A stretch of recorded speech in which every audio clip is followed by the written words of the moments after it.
రాధమ్మా, రాధమ్మా, రాధమ్మా, రాధమ్మా. వీళ్ళ కోసం నేను ఇంత దూరం వచ్చానా? రాధమ్మా, ఎక్కడండి? ఇక్కడే ఉంటారని తీసుకొచ్చారుగా, మరెవరు కనిపించరేంటి? మా రాధమ్మ గది పైన ఉందమ్మా, అందరు అక్కడే ఉన్నట్టున్నారు. వెళ్దామా? ఇదో పెద్ద అంతఃపురం, ఆవిడ మహారాణి. మేడ మీద గదిలో ఉందని ఇప్పుడు ఆవిడ గారి కోసం నేను వెళ్ళాలి. రామ్మోహన్ గారు, తులసమ్మా. ఏమండి, మన ఆటో డ్రైవర్ వెంకటేశం వచ్చినట్టున్నాడు, పిలుస్తున్నట్టున్నాడు. చూద్దాం పదండి. పదండి. అలాగే. అమ్మా రాధా, జాగ్రత్తమ్మా.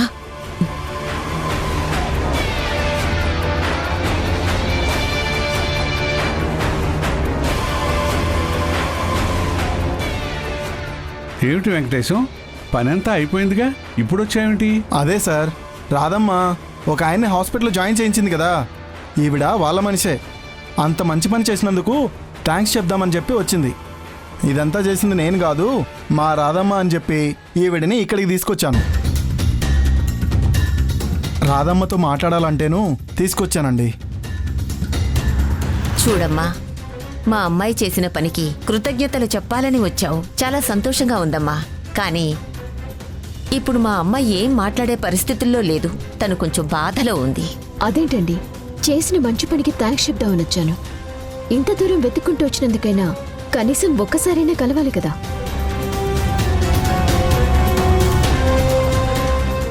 ఎక్కువసేపే మాట్లాడను, జస్ట్ ఒక 5 minutes మాట్లాడి నేను వెళ్ళిపోతాను.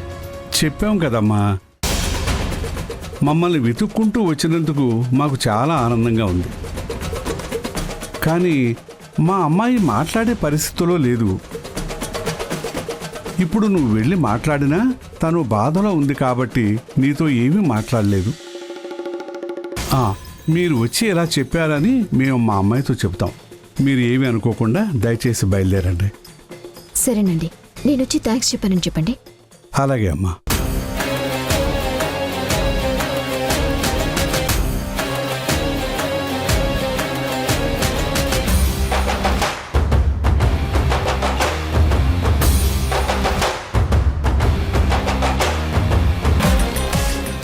ఇదంతా ఏదో మిడిల్ క్లాస్ ఫ్యామిలీలా ఉంది.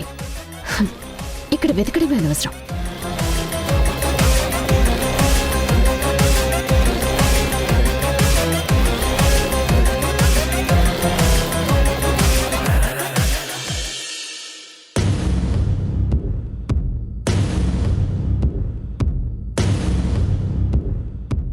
అదిగో అదే ఇల్లు. నువ్వు పెట్టే బాంబులతో రేపా ఇల్లు నామరూపాలు లేకుండా ఎగిరిపోవాలి. ఇంట్లో ఉన్న మనుషులంతా గుర్తుపట్టలేని విధంగా చచ్చిపోవాలి. ఇన్నాళ్ళు ఈ ఊరికి దేవాలయంలా ఉన్న ఈ ఇల్లు రేపు శవాల దెబ్బగా మారిపోవాలి. ఇక నుంచి ఈ ఇంటిని అందరూ శ్మశానంగా చూడాలి. ఇన్నేళ్ల నా పగకి ఈ రాత్రితో ముగింపు పలకాలి.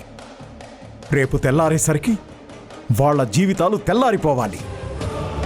కొత్త సూర్యోదయంతో ఈ ఊరికి పెద్దగా నేను మారాలి. పెత్తనం నా చేతికి రావాలి. అంతా బానే ఉంది, కానీ ఆ ఇంటి చుట్టూ మనుషులు కాపలా ఉంటారు కదా. అలాంటి ఇంట్లోకి వెళ్ళి బాంబులు పెట్టి లేపడం అంటే కొంచెం రిస్క్ ఏమో. ఒకసారి ఆలోచించండి. రే ఇలాంటి సమయంలో అలాంటి మాటలు మాట్లాడావంటే నిన్ను కూడా ఆ బాంబుల మధ్యలో పెట్టి లేపేస్తాను, దొంగనాయలా. రేయ్, ఈ రుద్రప్ప ప్లాన్ చేశాడంటే తిరుగుండదు. ఎప్పుడూ కాపలా ఉండే మనుషుల్లో 3 జ్వరాలని ఈరోజు రాలేదురా. 100 మందినైనా కొట్టగల మురారి ఎక్కడో పరాయి ఊర్లో ఉన్నాడ్రా. ఇంట్లో పెద్దావిడ, అల్లుడు, కూతురు మాత్రమే ఉన్నారు. ముందు ఆవిడ్ని చంపేస్తే తల్లిపోయిన బాధలో మురారి ఉంటాడు. తర్వాత వాడి సంగతి నేను చూసుకుంటాను. రే జాకే, వీడి మాటలు పట్టించుకోకుండా నువ్వు జాగ్రత్తగా వెళ్ళి లోపల బాంబులు పెట్టు. ఆ సంగతి నేను చూసుకుంటాను. మీరు ప్రశాంతంగా ఇంటికి వెళ్ళి హాయిగా తడిగుడ్డ వేసుకొని పడుకోండి. రే నేను ప్రశాంతంగా పడుకోవాలంటే ముందు వాళ్ళంతా పైలోకానికి వెళ్ళిపోవాలి. అప్పుడే నాకు ప్రశాంతత. నా పగని తీర్చుకోవడానికి ఇన్నాళ్ళు మంచివాళ్లా నటించాను. నా మీద చిన్న అనుమానం కూడా రాకుండా చాలా జాగ్రత్త పడ్డాను. ఒకసారి తప్పించుకున్నారు, ఈసారి మాత్రం తప్పించుకోకూడదు. అందుకే నువ్వు అడిగినంత డబ్బులిచ్చాను. బాంబులతో ఇల్లు మొత్తం భస్మం అయిపోవాలి. అర్థమైందా? అర్థమైంది. నేనిక్కడే ఉండి నా కళ్ళతో ఆ మంటల్ని చూస్తాను. అవి వాళ్ళకి చితి మంటలైతే నాకు భోగి మంటలవుతాయి. వెళ్ళు.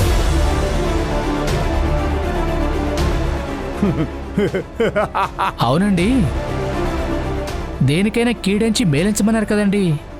ఎందుకైనా మంచిది మనం ఇక్కడ ఉండడం మంచిది కాదేమో. వెళ్ళిపోదామా? రేయ్, మృత్యువును పంపిస్తున్నాను రా. యమపాశాన్ని వదిలేశాను. అది పని చేస్తుందో లేదో చూడాలి కదా. అక్కడ ప్రాణాలు పోతుంటే నేను నవ్వుకోవాలి కదా. ఇంట్లో కూర్చుంటే ఆనందం ఎలా ఉంటుందిరా? నా కంటి ముందు ఇదంతా జరిగితేనే కదా ఈ మనసుకు సంతోషంగా ఉండేది. రేయ్, నీకు భయంగా ఉంటే నువ్వు వెళ్ళి కారులో కూర్చో. ధైర్యం ఉంటే ఇక్కడే నిలబడి చూడు.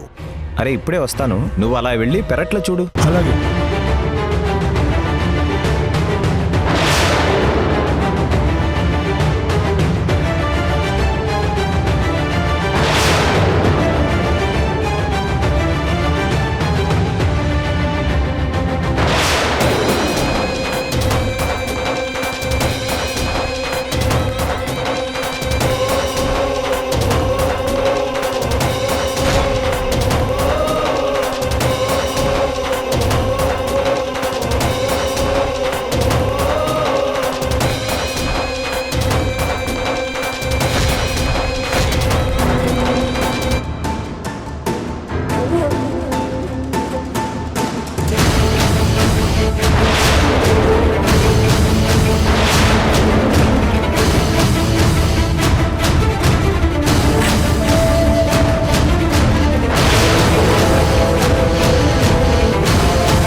అయిపోయిందండి, మొత్తం అయిపోయింది.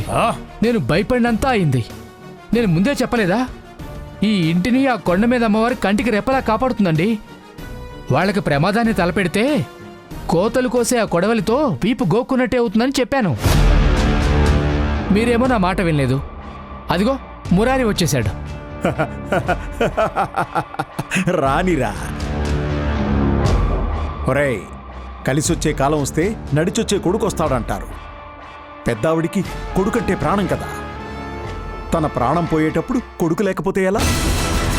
అందుకే తల్లికి తోడుగా పరలోకానికి వెళ్ళడానికి ప్రేమికురాల్ని మేనకోడల్ని వెంటబెట్టుకుని మరీ వచ్చాడు.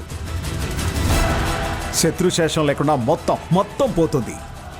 ఒరేయ్, నువ్వు సైలెంట్గా చూడు, జరిగేది వైలెంట్గా ఉంటుంది.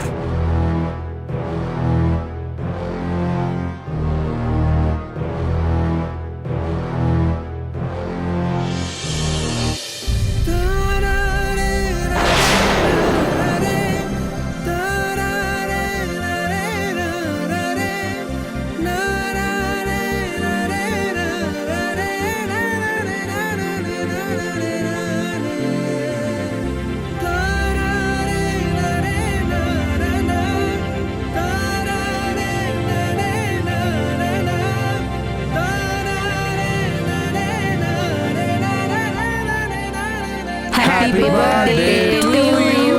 Happy birthday to you.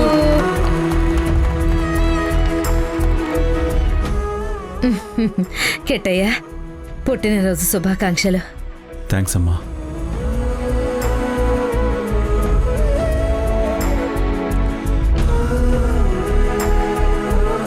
అదేంటి, మేము వస్తున్నట్టు ఎవరికి చెప్పలేదు కదా? మరి ఇదంతా మీకెలా తెలిసింది? అమ్మ రాధా, 12 గంటల్లోపు నా కొడుకుని ఇంటికి తీసుకొస్తానని చెప్పావు. నా కొడుకు పుట్టినరోజు నాడు దూరంగా ఉన్నాడన్న బాధ లేకుండా చేసావు. చాలా సంతోషంగా ఉంది రాధా. ఏంటమ్మా ఇదంతా రాధ చేసిందా? అవును మురారి గారు, మనం ఫ్లైట్లో వెళ్దామని మీకు చెప్పడానికి కారణం ఇదే.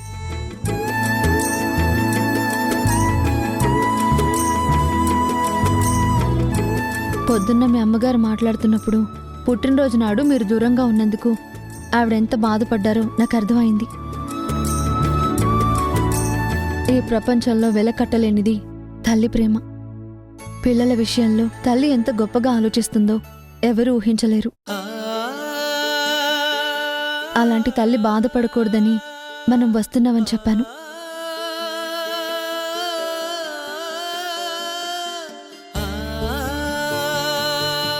నేను ఈ టైం కల్లా తీసుకొస్తున్నాను, ఏర్పాట్లు చేసుకోమని ఫోన్ చేసి చెప్పాను.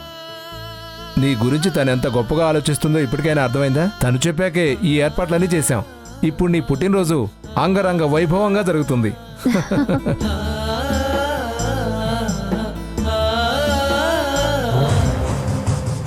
నిన్ను పైలోకానికి పంపించాలని అక్కడ నేను ఏర్పాటు చేస్తే నా కూతురు వల్ల నువ్వు బతికిపోయావు. ఇప్పుడు నీకింత పేరు రావటం నేను తట్టుకోలేకపోతున్నాను.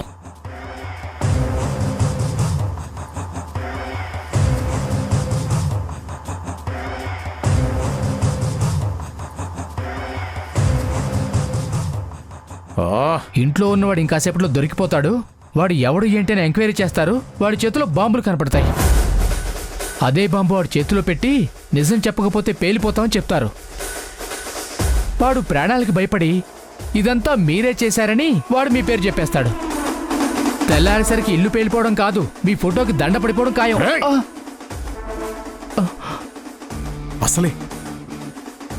అసలే నేను భయంతో చస్తుంటే భయపెట్టే మాటలు చెప్తావా? చంపేస్తాను. ఒరేయ్, వాడు దొరకకూడదు.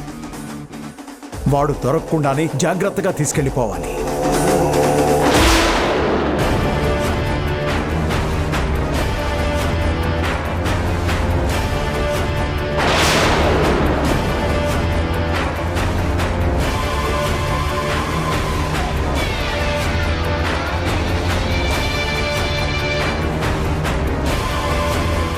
ఏయ్, ఎవరు నువ్వు?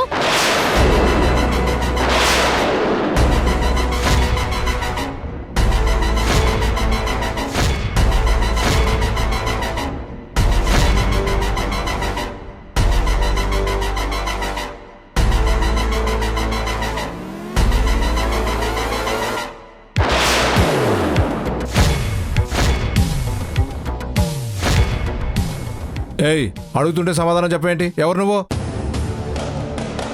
రై రారా. రేయ్, నువ్వు ఇక్కడే ఉండు. ఎరా, ఇంతకుముందు నేను ఈ ఊర్లో ఎక్కడ చూడలేదు. అయినా అర్ధరాత్రి ఇక్కడున్నావేంటి? దేనికోసం వచ్చావు? దొంగతనానికా? క్షమించండి బాబు, నేను దొంగని కాదు. నేను నేను నేను కాపలా వాళ్ళు గేటు దగ్గరే ఉన్నారు కదా. అయినా సరే నువ్వు లోపలికి వచ్చావంటే ఎలా వచ్చావు? ఎలా వచ్చావని మర్యాదగా అడిగితే ఎందుకు చెప్తాడు? స్తంభానికి కట్టి కొరడాతో ఒళ్ళు వలిచేస్తే వాడే నిజం చెప్తాడు. ఇంకా చూస్తారేంటి? వెళ్ళి కట్టేయండి వాణ్ణి. అమ్మా, ఒక్క నిమిషం.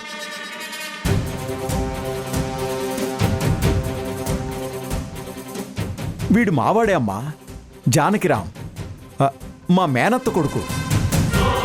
ఈ ఊరొస్తున్నానంటే రమ్మని చెప్పాను. బస్సు బాగా లేట్ అయినట్టుంది. వీడు ఇంకా రాలేదేంటి అని వెతుక్కుంటూ వస్తున్నాను. ఇదిగో ఇక్కడ కనిపించాడు. మీ చుట్టం అంటున్నావు కదా, మరి మీ ఇల్లు తెలియకుండా ఎలా ఉంటుంది? మా ఇంట్లోకి ఎందుకు వచ్చినట్టు? అదే మురారి, ఇంతకుముందు ఎప్పుడూ రాలేదు. మీ ఇల్లు ఎక్కడో చెప్పు, నేనే వస్తానన్నాడు. చెప్పాను. మా వీధిలోకి రాగానే కుడివైపు 3వ ఇల్లని చెప్పాను. వీడు ఆ వీధిలోకి బదులు ఈ వీధిలోకి వచ్చినట్టున్నాడు. ఇది కూడా 3వ ఇల్లే కాబట్టి ఈ ఇంట్లోకి వచ్చినట్టున్నాడు.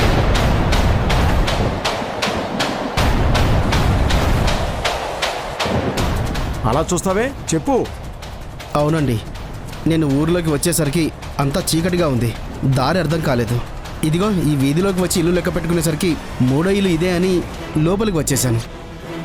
మరి పని వాళ్ళు గేటు దగ్గరే ఉన్నారుగా, వాళ్ళని అడిగి కథ రావాలి. కరెక్ట్ అమ్మా, బాగా చెప్పావు.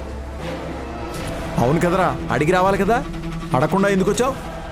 చూడు ఇప్పుడు ఎంత పెద్ద ప్రమాదం వచ్చిందో. నేను గేటు దగ్గరికి వచ్చేసరికి ఎవరూ లేరు. అందుకే గేటు తీసుకుని లోపలికి వచ్చేసాను. రే రంగా.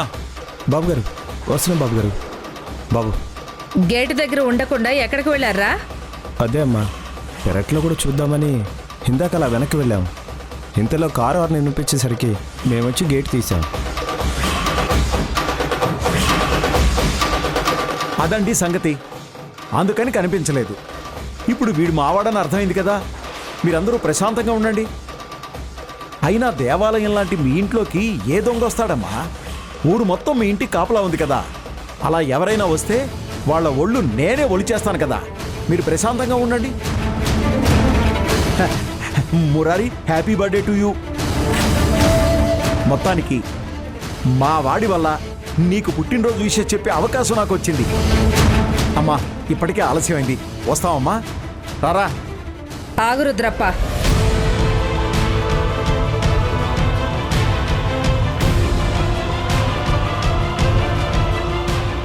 ఎలాగూ వచ్చావు కదా, కాసేపట్లో కేక్ కట్ చేస్తాము, తినేసి వెళ్ళు. ఆహా, అలాగేనమ్మా. పదండి. రండి లోపలికి. పదరా.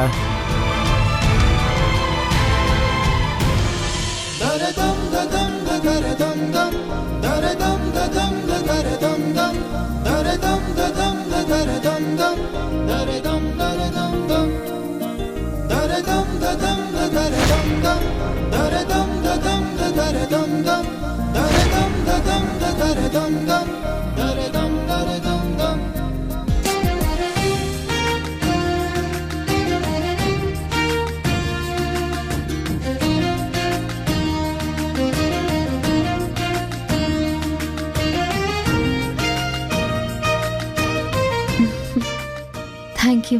Happy birthday. Thank you.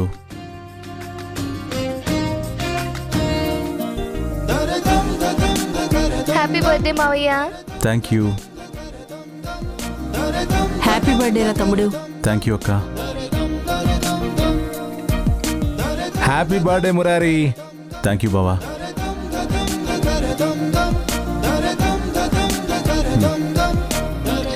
Happy birthday Murari బాబు. Thank you. తీసుకోరా. Happy birthday Murari garu. Thank you. జ్యోతి రా. పుట్టినరోజు శుభాకాంక్షలు బాబు. థ్యాంక్స్ జ్యోతి. మాకు ఇక సెలవు ఇప్పించండి. పదరా వెళ్దాం.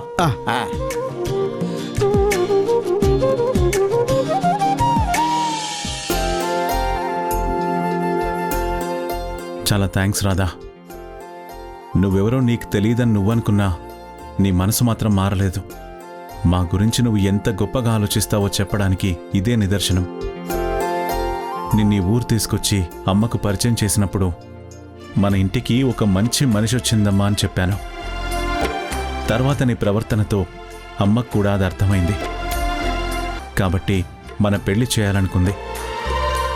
నాకు ఊహ తెలిసిన దగ్గర నుంచి నా పుట్టినరోజు నాడు పొద్దున్నే అమ్మ నన్ను నిద్రలేపి తలకి నూనె పెట్టి తలంటి నీళ్లు పోసి ఆవిడ అక్షంతలు వేసి ఆశీర్వదించిన తర్వాతే నేను ఇంటి నుంచి బయటికి వెళ్లేవాణ్ణి. ఈ ఏడాది దూరమయ్యానని నాకెక్కడో మనసులో బాధున్నా నీకోసం వచ్చానన్న ఆనందం ఉంది. కాని మా అమ్మ ఆనందం దూరం కాకూడదని నువ్విదంతా చేశావు. నన్ను ఇంత కేర్గా చూస్తున్నావని చెప్పడానికి, నా కుటుంబంలో నీ వల్ల ఇంత సంతోషం ఉంటుంది అనడానికి ఇంతకన్నా నిదర్శనం ఏముంటుంది? చాలా థ్యాంక్స్ రాధా. నేను ఫలానా అని మీరందరూ చెప్తున్నారు. నేనేంటో తెలుసుకునే ప్రయత్నంలో నేనున్నాను. కానీ నా గురించి మీరందరూ చూపిస్తున్న ఆదరాభిమానాన్ని చూశాక నా వల్ల మీలో ఎవరు బాధపడినా అది నాకు కష్టంగా ఉంటుంది. అందుకే స్వతంత్రం తీసుకుని ఫ్లైట్లో వద్దామని చెప్పాను. ఈ ఏర్పాట్లు చేయమని వీళ్ళకి చెప్పాను.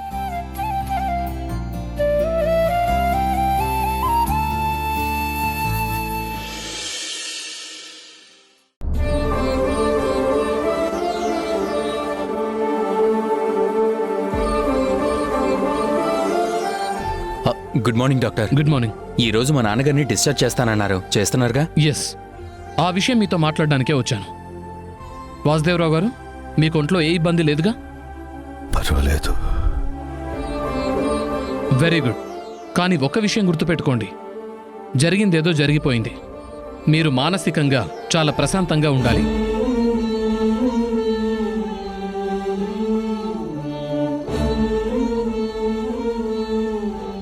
మీరెంత ధైర్యంగా ఉంటే అంత తొందరగా కోలుకుంటారు. లేనిపోని ఆలోచనలతో మనసు బాధ పెట్టుకోకండి. అది మిమ్మల్ని మరింతగా కృంగదీస్తుంది.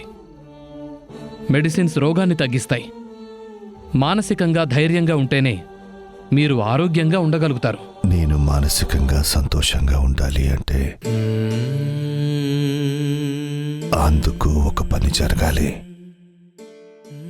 అది జరిగే వరకు ఈ మనసుకి ఆవేదన తప్ప ఆనందం ఉండదు. అన్నయ్య, అదే మాట్లాడొద్దు. డాక్టర్ గారు చెప్తున్నారు కదా మీరు తొందరగా కోలుకోవాలని చెప్పి. అందుకే ఏం చేయాలో మేం చూసుకుంటాం. మీరు ధైర్యంగా ఉండండి అన్నయ్య. మీ అందరితో నేను మాట్లాడాలి. ఒకసారి నా క్యాబిన్కి రండి.